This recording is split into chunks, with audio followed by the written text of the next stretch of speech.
Halo, salam jumpa kembali dengan saya Romo Aldo di sini dari Komisi Komsos Kuskupan Agung Jakarta, masih di edisi spesial Hari Ulang Tahun, perayaan ulang tahun LDDKAJ Lembaga Daerah Dharma Kuskupan Agung Jakarta yang ke-63 tahun.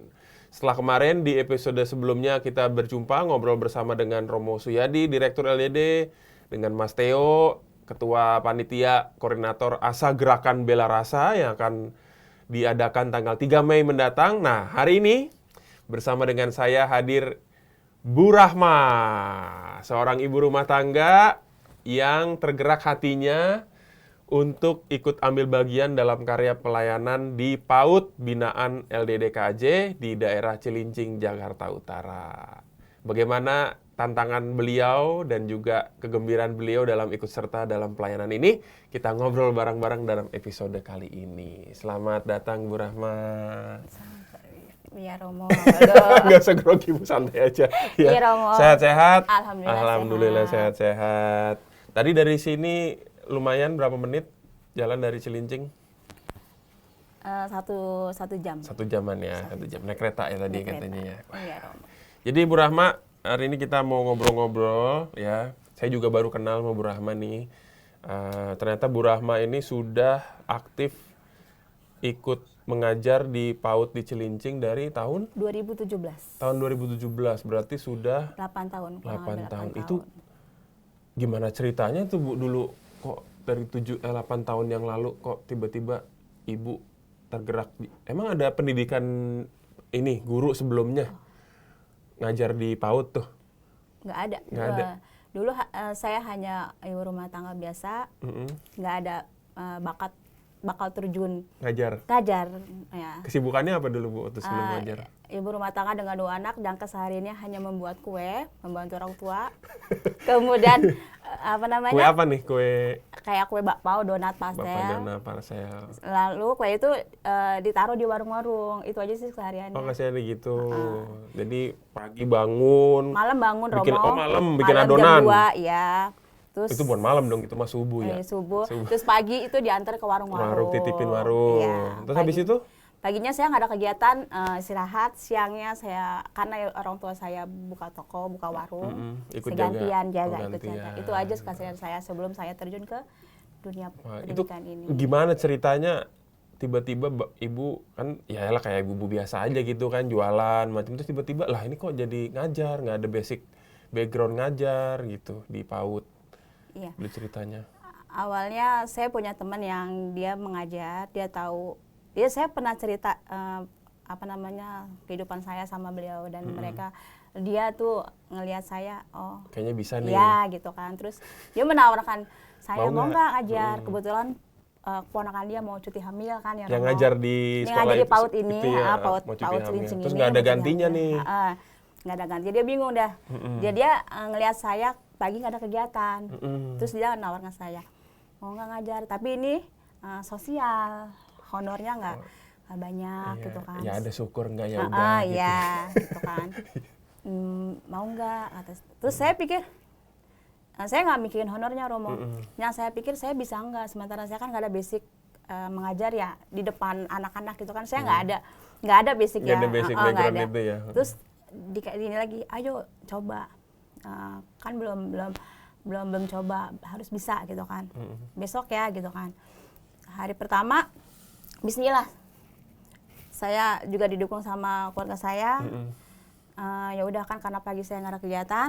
Saya kayak maju ya, datang ke PAUD itu kan. Hari pertama saya ngelihat anak-anak tuh kayak udah, oh ya Allah, saya udah mulai tersentuh gitu kan. Anaknya waktu itu pertama berapa anak Bu? Yang pertama saya datang masih 40-an ya. 40 bukan masih kali itu mah udah 40 banyak ya, gitu. Karena saat ini kan ada 60 ya Romo. Oh, sekarang ada 60. Saat ini ada 60-an. 40 tuh. Terus hari pertama saya belum dikasih untuk ngajar. Cuman baru dikasih pembukuan kayak belajar gini kan nih gitu, diliatin cara gininya gitu. Oh, saya suruh ngeliat dulu. Saya suruh ngeliat mereka. Dulu. Saat itu ada 3 guru, 1 koordinator dan 2 guru. Saya hari pertama, kedua, ketiga saya nggak ngajar. Saya hanya ngeliat gitu kan. saya ngeliat anak-anak nulis, saya pantau gitu. Ya hari keempat saya coba, saya disuruh gitu kan. Mulai ngajar, gitu. ya. Lah kok asik gitu Kok kan, enak. happy gitu kan ya. Akhirnya saya udah mulai ada keberanian. Ya udah, akhirnya berlanjut. Lalu lu bilang sama yang ngajak itu nggak? Apa sih yang waktu itu kan ada yang ngajak tuh, terus bilang oke deh saya mau lanjut Ya, terus oke, gitu. lanjut, oke.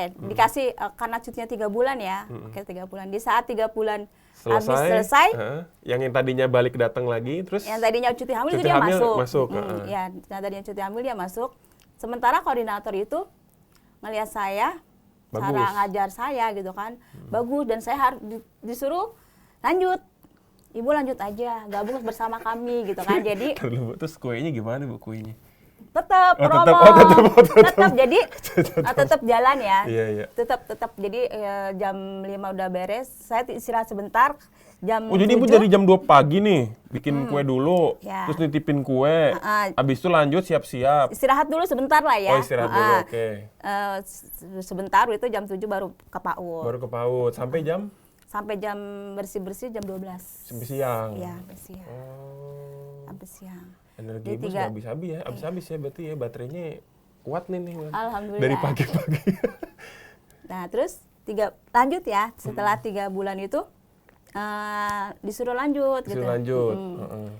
Di saat saya setahun pertama juga ada yang nawarin saya ngajar Di? PKBM paket di wilayah situ juga. Jadi Tapi anak-anak bukan di PAUD situ. Enggak, bukan. Ada di tempat lain juga. Di depan dekatan Oh, jaraknya, tapi di daerah ada wilayah di situ wilayah ya. juga, Jadi anak-anak yang putus sekolah ya, paket ABC saya disuruh ngajar. Saya juga, di situ juga saya kalau PAUD mungkin saya bisa karena masih anak-anak. Loh, ini di paket gitu kan. Saya nggak bisa. Maksudnya ilmu yang saya punya, Iya kan nggak ada basic juga. iya nggak ada basic. Nah, ayo coba gitu. Pertama paket-paket A. Paket A. Akhirnya saya coba juga Romo. Bisa Romo ya. 1,5 tahun di 2018 saya dikasih masukan sama teman saya disuruh sekolah lagi. Sekolah lagi ambil sarjana. Ya, S1. S1 pendidikan Guru ini. SD. Oh, guru SD, PGSD. Kenapa saya milih PGSD? Karena kalau PG PAUD biayanya lebih. Oh, lebih tinggi. Karena kan dilihat dari biaya saya. Jadi saya masuk PGSD. Udah selesai sekarang. Alhamdulillah di 2023 saya lulus S1 sih. S1. Oh, S1 dong nih. Alhamdulillah. Tapi sekarang bikin kuenya udah enggak Romo. Udah enggak? Iyalah, masa S1 bikin karena, kue. Enggak ya? Enggak. Cuman kalau masih nerima pesanan masih saya. Masih bisa ya. Ya. Kemarin lebaran ini banyak pesanan. Alhamdulillah dari LDD. Ada juga. Wah, ya. Ada minta bikinin. Lebaran ya. Wah, ntar saya boleh nih pesen ntar deh. Ya. Siap Romo. Iya, berarti udah sampai dari itu udah sarjana, tapi masih terus di PAUD-nya itu masih terus. Masih. Kadang ada tawaran. Di saat saya di pertengahan kuliah pun ada yang nawarin saya mau ngajar di SD. Terus Nawarin itu artinya menawarkan. Ibu pergi dari PAUD itu Iya. lalu ke tempat lain. Iya. Wah, itu godaan besar dong. Pasti kan ditawarin gaji juga Iya, dong di ya situ kan. dibilang, kamu kan sekarang udah ambil kuliah, kamu mau di situ aja. Gimana masa depan kamu, anak-anak kamu, katanya gitu kan. Iya. Terus di situ saya berpikir gini loh, dari awal saya terjun ke dunia pendidikan ini bukan lihat dari honor gaji, tapi dari panggilan hati saya. Mau berbagi ya. Iya, di situ. Karena saya lihat ilmu yang saya miliki, kemudian ilmu itu diberikan kepada orang lain itu jauh lebih bermanfaat nilainya, lebih besar manfaatnya daripada honor yang diterima. Honor kita terima habis, tapi itu ilmu akan berkelanjutan. Bahkan di saya nanti pun sudah tiada, pahala akan terus mengalir. Itu yang saya pegang. Amin. Nah, saya ngebayangin nanti ya itu anak-anak yang pernah diajar ibu ya 10-20 tahun lagi tuh pasti di memorinya itu ingat ada seorang ibu namanya Bu Rahma pernah ngajar saya dulu tuh. Ternyata anaknya udah jadi dokter. Amin. Iya kan, Romo. siapa tahu ya kan. Iya, enggak itu ada Romo. Giliran saya pas pulang ngajar, mereka ada yang udah kelas 6 ya. Saya lupa Masih gitu ingat? kan, masih ingat. Nah, Dia itu- nyamper saya, itu luar biasa Romo Itu ya. kebahagiaannya lebih Iya. dari apapun. Mereka pada tuh. datang cium tangan ke saya. Siapa? Oh iya ya Allah. Dulu Dia masih pernah, iya ingat, masih iya, ingat. Iya. ibu, oh ya udah itu, Iya kalau 8 tahun berarti ya usia 8 tahun udah ini SMP Udah, dong. Berarti yang udah pertama mau kali beranjak. diajar. Iya gitu. Seneng Bu ya. Senang Bangga banget ya. ya di akhir kuliah pun saya masih terus diajak untuk mengajar. Cuman saya bilang saya nggak bisa ninggalin. Nggak bisa ninggalin Hati PAUD saya ini. udah deket di sini gitu kan, udah nyaman gitu kan. Emang Saya susah nggak kalau udah mikirin nyaman, Bu, ya, ya. saya nggak mikirin honor, tapi saya di sini ingin membantu anak-anak yang apa namanya lingkungan sekitar saya di mana Mereka butuh mereka butuh butuh ilmu bantuan, saya, butuh ya kan, bantuan ya. butuh bantuan saya gitu. tantangannya apa Bu selama mengajar di PAUD, dari ada dari keluarga mereka atau dari anak-anaknya yang mungkin merasa Ibu kayaknya nih kok ada kayak gini sih gitu, ada kayak ada pertentangan apa? Tantangannya untuk diri saya sendiri. Iya, ya, mungkin Romo, dari ya. luar Dari atau intern ya, dari intern dulu, saya dari juga Ibu kayak- dulu atau mungkin dari saya. Rasa capek, lelah mungkin ada ya. Oh iya, Cuman saya ingat ke tujuan awal saya. Tujuan awal saya terjun ke dunia ini, pendidikan ini kan. Terus setiap kali saya datang, ngelihat senyum-senyum mereka, semangat saya datang lagi, lelah saya hilang. Tahun 2023 saya peminta diajar di KBA TPU Pondok Kelapa. Itu perjalanan saya mengajar ke sana sama jam ngajar saya lebih lama itu, perjalanannya. jauh, iya, Ya. ujung ke ujung itu Bu. Saya ngajar dari 2 jam, tapi perjalanan saya 5 jam. Tapi lelah itu hilang dengan ngelihat Anak-anak, senyuman, iya anak-anak mereka senang ya. semangat mereka untuk belajar, untuk apa namanya mau terus belajar mewujudkan cita-cita mereka, itu lelah saya jadi hilang semua, semangat lagi. Tuh. Kalau untuk orang tua di wilayah sana tidak semua orang tua paham akan pentingnya PAUD. Iya kan, karena mungkin ada saya mungkin membayangkan ya, mungkin kan kalau di sana di daerah Cilincing kan orang tua kan mungkin ya berpikir ngapain belajar, kan mending udah bantuin orang tuanya aja langsung kerja loh biar Itu ngasilin nyata, duit Romo. gitu. Itu nyata. Ada anak yang umurnya 4 tahun ya 5 tahun, mereka ngambilin botol ya kan di jalan sampai malam. Itu ya Allah ngelihatnya. Itu buat dijual. Iya, dijual. Kadang Iya. bantuin disuruh mamanya bantuin ini, padahal kan Ngupasin kerang itu. padahal usia-usia mereka kan Belum waktunya, belum memang belum waktunya. Kadang juga mereka sibuk kerja, anak-anak main berkeliaran.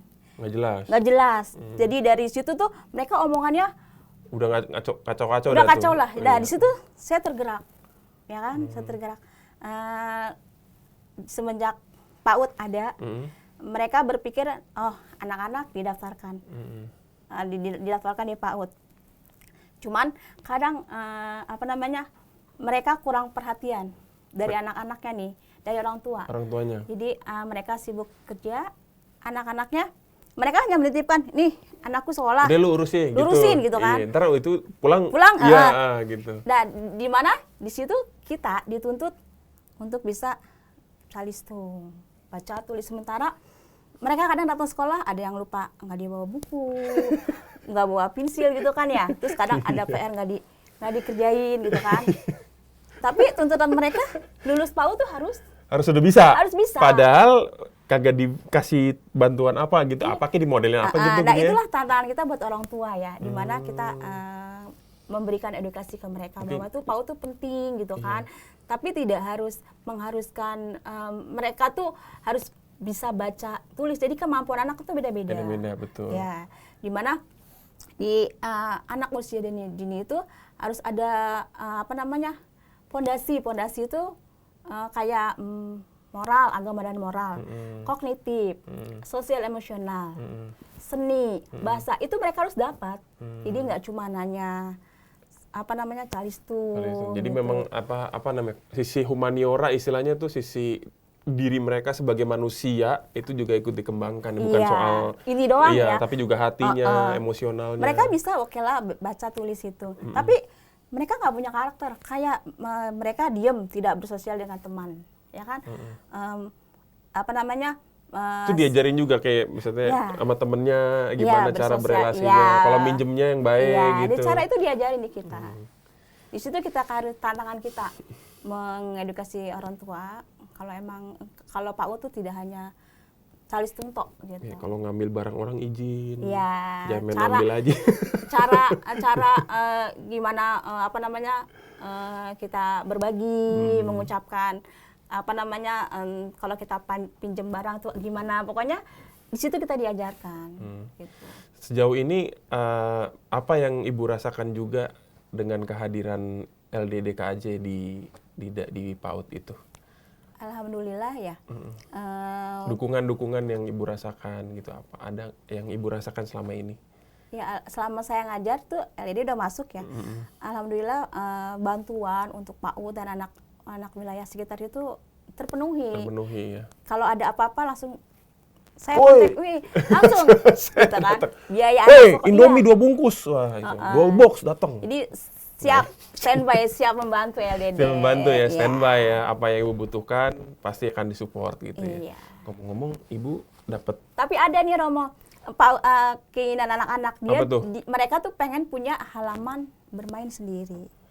Mungkin tempat bermain iya. kayak anak TK yang ada perosotan gitu, modelan gitu. Iya, perosotan. Ada emang tempatnya ada tanahnya? Ya mungkin fasilitas tempat yang terbatas. Jadi LED belum Belum bisa ya iya, kan. kalau itu kan harus Iya, ada ruang. Iya, tapi gede. anak-anak pengen Bu ini gini Mau gitu. dong, ada dong gitu ya. Iya. Cuman PAUD kita depannya itu lapangan, ada arena kayak buat bermain itu, alhamdulillah. Udah di situ bisa. anak-anak main di situ. Iya, ada gitu. Wah, saya jadi teringat Bu, saya juga dulu jadi guru PAUD juga dulu, tapi waktu saya di pedalaman Papua Bu. Sama juga ada PAUD, ada ngajar calis, bukan ngajar calistung ya. Ngajarin caranya mandi, ngajarin caranya buang air yang benar gitu dulu. Tapi makanya saya jadi merasa terjemput nih dengan pengalaman dan kesulitan atau tantangan. Tapi kegembiraannya juga saya rasakan juga Bu. Iya. Ngelihat anak-anak tuh bisa, dari yang tadinya nggak bisa jadi Jadi bisa bisa, aja itu udah ya. cukup sih itu. Udah cukup dan senang ya. Nah sekarang terakhir, Ibu punya mimpi apa nih untuk ke depan, di waktu yang ke depan? Ibu punya, untuk Ibu sendiri, untuk PAUD-nya, dan untuk mungkin LDD mau punya mimpi apa gitu? Kalau untuk diri saya sendiri ya. Mau kuliah lagi sampai doktor apa? Kalau untuk kuliah lagi kayaknya enggak Romo ya. Udahlah gitu. Cuman mimpi saya itu saya terus dikasih kesehatan, umur panjang, terus amin. bisa mengabdikan diri saya, bisa terus mengajar, membimbing, mewujudkan cita-cita anak di wilayah pesisir. Pesisir Cilincing itu ya. Ya. Untuk anak-anak, saya ingin anak didik ini bisa menjadi generasi yang cerdas. Mandiri, kuat, berakhlak mulia dan berkarakter. Jadi anak-anak ini kalau di usia dininya mereka sudah dapat pendidikan yang baik, mereka ini akan tumbuh menjadi orang yang bisa berkontribusi buat bangsa dan negara. Iya pasti. Nanti kan inget terus tuh dia apa yang dia Iya. dapat tuh waktu kecil. Iya. Diinget terus ya. Kalau Jadi- buat LDD ada mimpi apa nih? Ini kan ulang tahun nih ke-63 LDD-nya. Oh iya, buat LDD makin sukses, Makin sukses. selalu jaya dan terus selalu mendampingi 8 PAUD yang ada di pesisir. 8 PAUD. 8 PAUD, salah satunya PAUD PAUD saya. yang tempat Ibu Rahma Iya. ya. Wah, ada 8. Terus mendampingi PAUD kami. Iya. Banyak yang terlibat juga ya, bisa ikut bantu macam-macam yang bisa dibantu ya kali gitu ya. Iya, Romo. Ya mungkin nanti ada dari Bapak Ibu atau saudara-saudari yang nonton tayangan ini mungkin juga tergerak ya. Pengen berkunjung bisa Bu? Boleh? Mau ngelihat Iya, anak-anak diajar di tempatnya? boleh, silakan. Iya, ada di wilayah Jakarta Utara, Cilincing. Nanti bisa kontak LDD aja ya. Mungkin nanti suatu saat bisa dianterin langsung ke tempat Ibu ngajar gitu ya Bu ya. Iya, Romo. Iya, nanti sih kalau bisa sempat juga mungkin bisa ikut juga ngelihat. Saya dulu pernah di Cilincing juga Bu, sebelum saya jadi Romo nih. Masuk pendidikan, saya disuruh pergi ke live in gitu, tinggal di mana pilih 3 minggu. Nah, saya waktu itu milih di Cilincing. 2000 berapa ya waktu itu ya? 2002. Ibu lagi di mana tuh 2002? Lagi bikin kue. 2002, iya Romo, 2002. 2002 tuh sebelum masuk pendidikan saya ke sana. Jadi saya tahu lah gambarannya. Saya masih ingat dulu sampai saya memilih untuk tidak mandi karena lihat bahwa pemilik rumahnya untuk air bersih itu harus beli. Jadi saya merasa sayang kalau saya pakai untuk mandi waktu itu, saya ingat banget. di Cilincing. Gambarannya saya ini. Oke, gitu aja. Terima kasih. Boleh saya pesan, Romo? Oh, pesan bro, pesan apa? Silakan. Saya berpesan, jadi jangan menunggu kita sempurna mempunyai segalanya untuk membantu orang lain. Jadi dengan tenaga waktu kita bisa memberikan yang kita punya buat orang lain. Karena perubahan terbesar terjadi dimulai dari langkah kecil. Yeah. Walaupun kita nggak bisa punya materi, kita bisa memberikan perhatian, berbagi ilmu kepada orang yang membutuhkan, dan itu sangat berpengaruh besar buat yang membutuhkan. Itu, Romo. Aduh, terima kasih Bu Rahma. Sejujurnya saya juga merasa dikuatkan sekali lagi, karena saya kira butuh 1000 kali modelan Bu Rahma nih. supaya banyak perubahan terjadi, khususnya di tempat-tempat di mana banyak orang membutuhkan ya. Iya, Romo. Ya, jarang-jarang ketemu sama, kita baru kenal pertama ini Bu Rahma, semoga nanti bisa kolaborasi lagi di waktu-waktu mendatang. Sekali lagi Bu Rahma, terima kasih untuk kehadirannya. Sama-sama, sudah bisa Romo. sharing, berbagi. Bapak Ibu yang nonton tayangan ini, kalau Anda mau kontak lebih lanjut kepada Bu Rahma, mau berkunjung mungkin, atau mau terlibat dalam karya pelayanan ini, bisa langsung menghubungi ke LDD, ya, Kuskupan Agung Jakarta, yang ada di Gedung Karya Sosial di wilayah Kuskupan. Silahkan datang, tanya-tanya, boleh. Dan akhirnya saya mau menutup episode kali ini. Terima kasih sekali lagi Bu Rahma. Sama-sama, Romo. Semoga berkenan dan memberikan inspirasi untuk kita sekalian. Sampai jumpa di episode berikutnya.